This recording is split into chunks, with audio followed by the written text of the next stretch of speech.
birth of Jesus. In the first century, for a marriage to happen, parents would have to get together and talk about it and agree upon things, the dowry, everything that was involved. Then once that was settled, then a public announcement was made and the couple were engaged. This was pretty firm because for them not to get married at this point, there had to be an official divorce or death. And oftentimes, in cases like this, it was both. Divorce would come first, and then the Jewish leaders would have the girl stoned. After the engagement was official, then the groom would go back home and he would start building on an addition to his father's house. This often took about a year. And it wouldn't be done until the father said it was done. And at that point, then the groom could make preparations to go get his bride. The bride could hear him coming from a long ways away with all the noise and the bells and the trumpets and everything. And she would get to a place like an open courtyard or something like that where she could be stolen away and taken back to the house. And then a large celebration would happen. So when Joseph found out that Mary was expecting a child, it was absolutely expected that he would get a divorce. But he chose to get a divorce and then not have her stoned, but simply have her put away privately where she would live the rest of her life as a single woman with a child, and she would live in shame. So when Joseph chose to instead marry Mary, he was taking on her shame. This did not make everything okay. No. Mary was still in shame, but now Joseph joined her there. And they may not have been allowed to stay in the family house. This was quite a step for Joseph to take on Mary's shame. In fact, when he had to go to Bethlehem to register, normally he would leave his wife behind, but not in this case. No, he took Mary with him to save her, to protect her from the stares and the talking and all the stuff that would be back in Nazareth.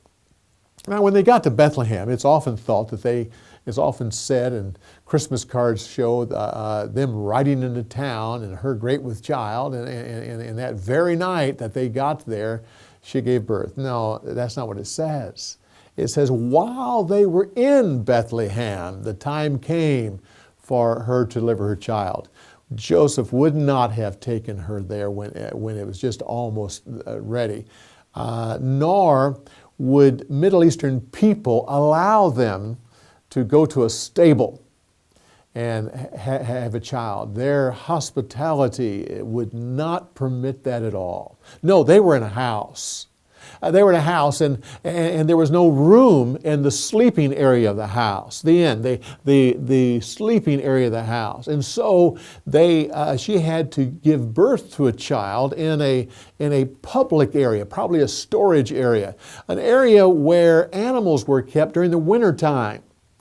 And since Jesus was born probably in late summer, early fall, we know this because of the shepherds, then there was no animals there. But there would still be a manger, there would still be a feeding trough, because during the wintertime, that's where the animals would be.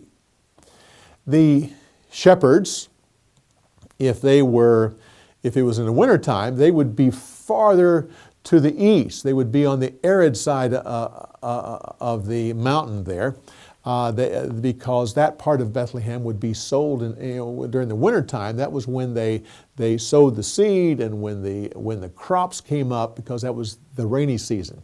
The fact that there were shepherds around meant that it was the summertime, early fall. These were more than likely priest shepherds shepherds that their job was to inspect the lambs that were born to see if they were perfect enough to be sacrificed. If they were, if the lamb was okay for that, they would take it and wrap it in strips of cloth and and put it in a feeding trough, and it would stay there so that it wouldn't damage itself. So when the angel came and said, "This is the sign. This is what you're looking for," he didn't say go to a stable. No, no, no. He said you will find a baby wrapped in strips of cloth, which was a normal way of caring for a newborn baby. But the key was the baby would be lying in a manger. Shepherds knew what that meant. This was a lamb. This was the Lamb of God, ready for sacrifice. So it was easy enough when they got to Bethlehem. They were looking for a very unusual thing. Not a baby wrapped in swaddling clothes, wrapped in strips of cloth. No, no, that wasn't it. It would be that the baby would be lying in a manger. Got to town? Who all's having a baby? Well, Simeon's wife is having a baby. All it is, open the door, look at the manger. No, not the one. Joseph's wife is having a baby. Open the door, boom. For whatever reason, soon after the child was born, before the shepherds got there, for whatever reason, whatever bit of confusion there was, the midwife reached over and put the child in the manger, possibly just for a few minutes. But it was enough. When the door opened, the baby was in the manger, and they knew this is the one. This is the one. Joseph chose to stay in Bethlehem. I mean, just think about it.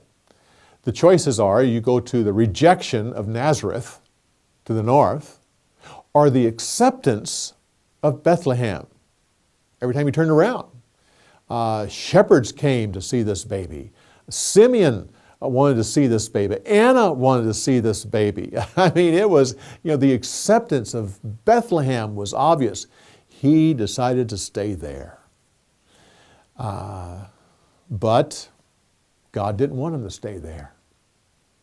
But that's in the next story. What God does to get Joseph to leave Bethlehem and go back to Nazareth is another story. Come back next week when we continue on with Story Insights on the Story of the Week. We'll see you next week.